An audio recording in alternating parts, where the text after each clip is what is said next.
This is COVID-19 Seattle. I'm Dave Ross. And I'm Aaron Granillo. Friday night lights will go dark this fall. High school football and other sports won't be happening because of the pandemic. The Washington Interscholastic Activities Association says it had no choice because of the current state of the coronavirus. Board President Greg Whitmore says the governor's phased reopening wouldn't even allow football until phase 4, and that is not happening anytime soon. I don't think there was anyone in the boardroom that felt we could get the high-risk sport of football played this fall. Doesn't look like the state of COVID and everything else was going to allow us to do that. The changes will move moderate and high-risk team sports like football to early spring. Other casualties now include volleyball, girls soccer, and small school boys soccer.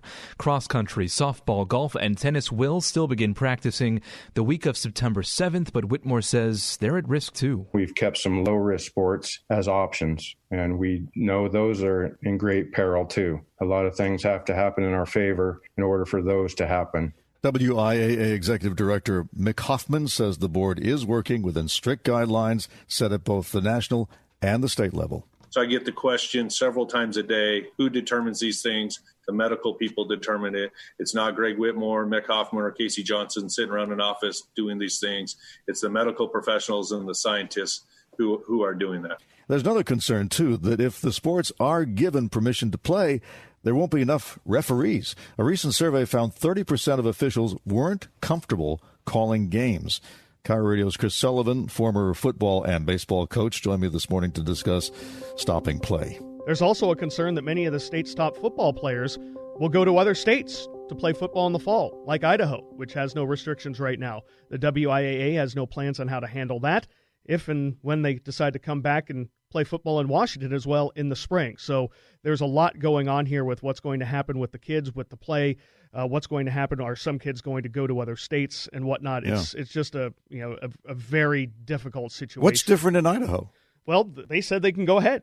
Well, I mean, have they found some magical way to make it safer? No, they've just decided they're going to play because their cases are lower than Washington's. And then there are many other states that are doing the same thing. That are still going forward with football. And so that's just the way it is. So, Washington's made their decision. I know there were so many people on my social yesterday reaching out to me. I mean, I'm really entrenched in high school sports. I'm wearing my Tommy's high school, shirt today. Talked to a friend who's got a kid who really wants to play baseball in college. He lost his junior year, and he could potentially lose his senior year as well. I mean, it's just it's unreal what's happening out there. And it's tough if not everybody's in the same boat. So are there other states that are going to have an advantage then because of this? Oh, yeah, completely. Yeah. Plus, a lot of kids who are looking at potentially playing at the next level will be able to have film where the kids in Washington may not, to send to coaches and whatnot. So that's going to be a great disadvantage, and why you might see some kids going to other states to be able to get some film that they can send on then to colleges.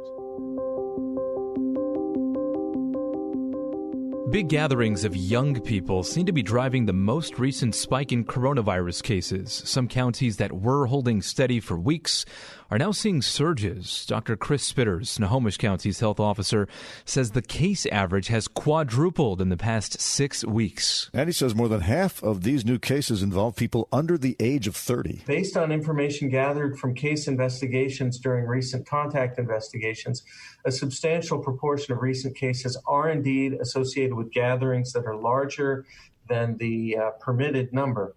The largest single day of gatherings was July 4, as you might expect, with 30 separate social events linked to confirmed cases. And remember, the governor's orders now limit social gatherings to no more than 5 people in Phase 2. And for you lucky counties out there in Phase 3, only 10 people can gather at a time. Test results are also taking longer to get back because demand is higher here and around the country. That means contact tracing efforts are slowing down as well. The rapid spread of the virus also earned Washington a spot on tribal advisory lists for New York, New Jersey, and Connecticut. Anybody traveling from here to there must now quarantine for 2 weeks once they arrive. Meanwhile, exactly how many people in Washington have or have not had coronavirus is anybody's guess. So the University of Washington and the State Health Department are teaming up for this new antibody study of 7,000 people from all over the states. I really try to get a sense of where's the virus been in these first months of the pandemic so that we can really understand what populations have been most at risk and what kind of interventions might be most useful in trying to control this. UW virologist Dr. Keith Jerome says they'll test over the summer and do follow-up tests in the winter and spring. And the idea is that we'll get a sense about not only what does the pandemic look like right now, but how is it changing over time. State Health Officer Dr. Kathy Lofi says they know they're missing people with COVID-19 because many people have mild or no symptoms and don't get tested. Can also help to estimate how much of the population has not been infected. Dr. Lofi says that's equally important. This really helps us to predict how large future waves might be in different communities. They also hope the study can help them understand whether having antibodies actually offers any protection against the virus, which would help in creating a vaccine. This is a great idea. I mean, one of the things that has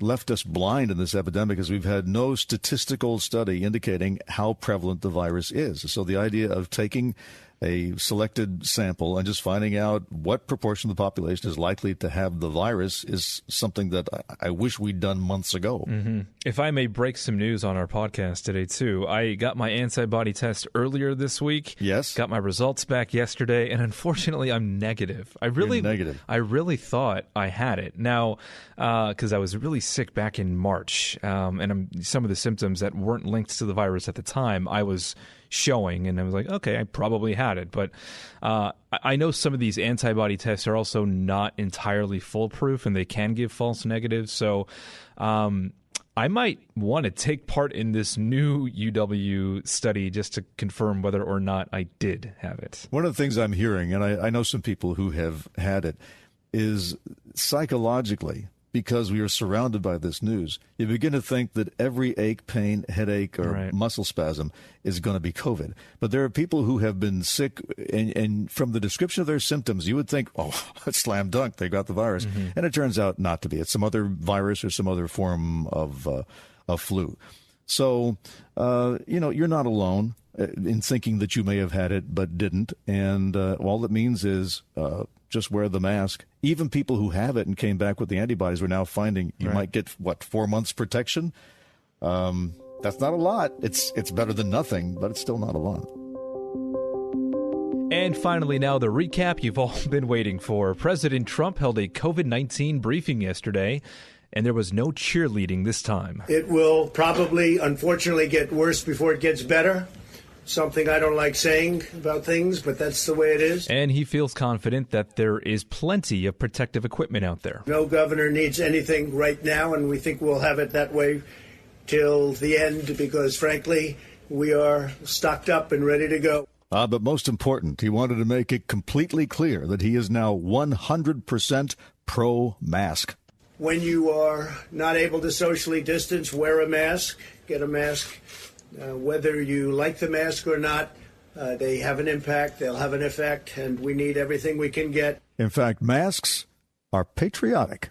I'm getting used to the mask, and the reason is, think about patriotism. Maybe it is, it helps. It helps. Now, we have experts that have said in the recent past that masks aren't necessarily good to wear. You know that. But now they've changed their mind. If they change their mind, that's good enough for me, so I wear it when appropriate, please. A lot of Americans, though, may be surprised at your change of tone, the sudden embrace of masks, social distancing, Well, I've always agreed with that. I mean, I've never fought either one, but certainly social distancing. I want to... That's common sense. 6 feet for me is common sense. I'd like to say maybe make it a little bit further. I'll talk about a shift in tone indeed. Yes. Are we happy with this tone and messaging, Dave? Yes. Yeah. Yes. I heard some of the, we sometimes tune into MSNBC, and the commentators were, first of all, they were gobsmacked. They were actually at a loss for words after having witnessed this complete turnaround. But then they said, oh, he's just reacting to polls. What's wrong with that? Yeah. That's how we have polls. That's what politics is about. Politicians, by definition of the word, are supposed to do what the people want them to do. And it was becoming crystal clear that people wanted some leadership from Washington, D.C., and look at that. It surfaced yesterday. Whatever it takes to get our elected leaders to follow the science, I'm fine with. That's right.